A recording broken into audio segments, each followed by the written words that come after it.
Today by Top Secret. Siege of Little Green Men. The 1955 Kelly, Kentucky, incident.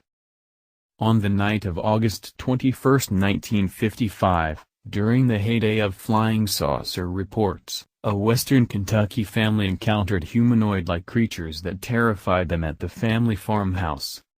On the evening of Sunday, August 21, 1955, present at the Sutton farmhouse at Kelly were 11 people: widowed family matriarch Glennie Langford, 50, her children, Lonnie, 12, Charlton, 10, and Mary, 7, two sons from her previous marriage, Elmer Lucky Sutton, 25, and John Charlie J.C. Sutton, 21, and their respective wives, Vera, 29, and Aline, 27, Aline's brother, O.P. Baker, 30 or 35, and a Pennsylvania couple, Billy Ray Taylor, 21, and June Taylor, 18.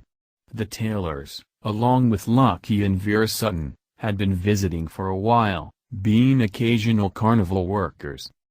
11 eyewitnesses.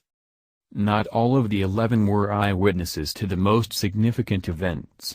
One of the women, apparently June Taylor, had been too frightened to look. Davis and Blocher, 1978, 14, and Lonnie Langford, 2005, speaking to me at age 62, said that, during the fracas, his mother had hidden him and his brother and sister under a bed. About 7 o'clock, Billy Ray Taylor was drawing water from the well when he saw a bright light streak across the sky and disappear beyond a tree line some distance from the house. According to researcher Isabel Davis, who investigated the case in 1956, Davis and Blocher, 1978, 15, Billy Ray Taylor was different from the other eyewitnesses. He had looked at the creatures with extravagant success. He was the only member of the group who appeared to arouse immediate doubt in everyone who talked to him. Even among the family he had a low standing. When he first came into the house and reported a spaceship, they paid him no attention. Later, during the investigations, he basked in the limelight of publicity. He elaborated and embroidered his description of the creatures, though not his description of the spaceship, and eventually produced the most imaginative and least credible of the Little Men sketches. Several skeptics who labeled the story hoax referred to him as the probable originator.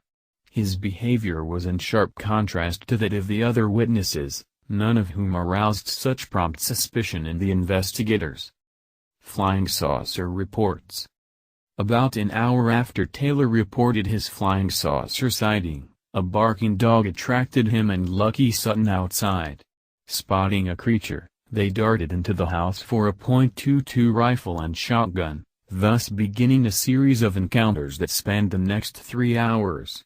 Sometimes, the men fired at a scary face that appeared at a window, sometimes, they went outside, whereupon, on one occasion, Taylor's hair was grabbed by a huge, claw-like hand.